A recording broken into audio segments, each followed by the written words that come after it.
This is a follow-on to a couple of basic videos that we've done about sorting cache with the Asys cache counter. So by way of review, the mix count is the simplest and the one that we expect you'll use 99% of the time. Placing a stack of cache in the input hopper simply counts all of the notes that the machine believes are good and separates out the ones that it thinks are rejected for one reason or another. And because this is a more advanced video, we can actually click on this reject and see why it rejected these things. So this $10 was rejected for doubling. There's a 1 that was rejected for soil, another 1 that was rejected for soil, a 20 that was rejected for dog ear, and a 50 that was rejected for soil. And we can take a quick look at that. Some of these are really easy to see. I don't know if this shows up in the video, but here's a $10 bill with a piece of tape right down the middle of it. So that was our 10 that it thought was doubled. This is a $1 bill that looks like it's been through the washing machine. It's washed out, it's very thin, and certainly this is one of the ones that was rejected due to soil. This is another one. It's better than that one, the first one, but it is torn and slightly faded, so that could easily be our other soiled note. Here's a $20 bill, right? A 20 for dog ear, and there is the dog ear from that. And lastly, there's a $50 bill. This is rejected for soil. I'm not sure why. I don't really see that there's anything wrong with that, but I'm sure we could run it through the machine again and perhaps it would take it. All right, that is mixed, and we looked at some of the reject reasons for why we got mixed. In the previous video, we did sort by piece. That just simply sorts the bills by whatever it sees first. I'm going to put this 50 that was rejected. Hopefully that won't be rejected again. We'll put that on, and what we should get, so our reject bin is full. There's still notes in the input hopper. We're not done yet, so we'll remove that. And it's gonna be interesting to see what it saw. So it actually didn't see that first 50 because it was rejected, interestingly. So what we actually got was 20s. It told us that there are 8 20s in here, in this whole stack. And again, we have to be careful that these are only the 20s. I actually see one right here, right? This one was rejected due to dog ear. So these are only good 20s. You could easily have other 20s in the larger stack that were rejected due to some reason, like dog ear, for example, or soil, or doubling, or any of those other things. All right, we're actually getting to the advanced part now.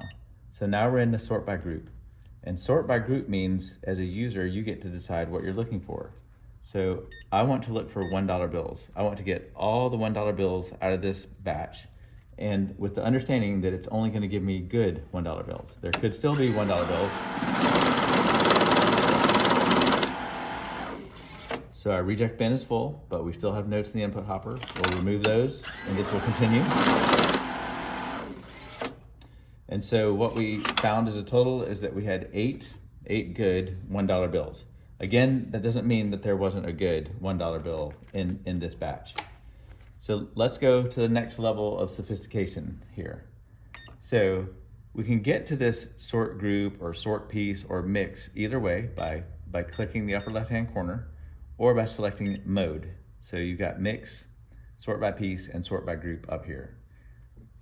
Let's get slightly more advanced with our sort by group. So we just sorted this stack of ones. Right, we've got our ones out. So I'm gonna go into mode, and not only do I want to sort by group, right, but I want to sort face up. So now it's gonna give me ones that are face up. That's what I'm going to get out of this group. So I put this in the machine. All right, so I've got 3 notes that were face up, right? These are the 3 that we got out of the good pocket that were counted. And I expect that all of these notes in the reject pocket are face up, but there could be a reason why one wouldn't. If one of the notes is outright rejected because it has a problem, then it may be face up or face down. So for the most part, I expect these to all be face up. And look, here's an example of that. This one on the bottom is face down. I should have clicked on the reject reason, but you can see this is that soiled note. This is the one that is been through the washing machine.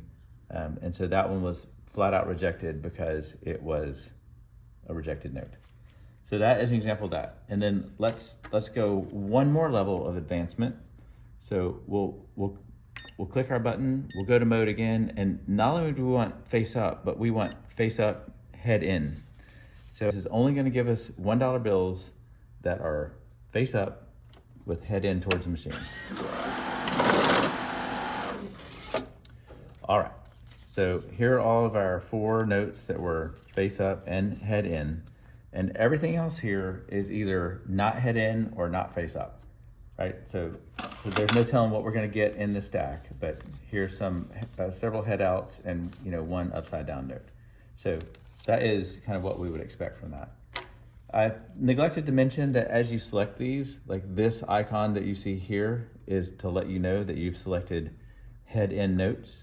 If you come back into here and go into mode and you select the face up, then you get this icon, the one that shows all face up, right? That's the icon that you get.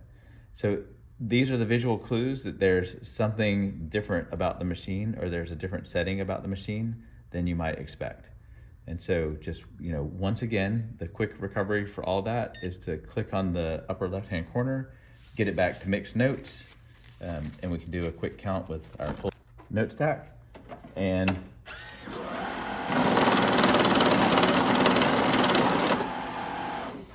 we're back to counting, well, actually, look what I did. So I left it in face up bills, right? So everything that I got out of this stack was a face up bill, and everything else was either a rejected note because it wasn't face up or because the machine thought that it needed to be rejected.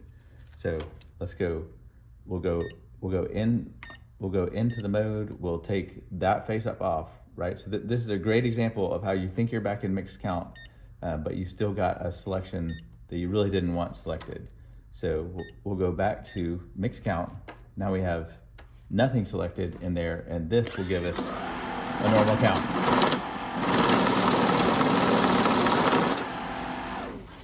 Several of those were skewed because of the way that I stuck them in the machine. I'll just stick them in right now and see if we can't get a better count, right? So 52 notes were counted. These others, because of the way that I skewed them in there, were either, so we're kind of back to our torn bills, our dog-eared bill. This is the one that's been washed several times, and this is the other one that is very faded. So that's a pretty legit reject, and we're back to mixed count and counting as per normal. So again, a really good example of how you can have a selection on the machine that the next teller didn't expect and get some very unexpected results. More videos follow. Thank you.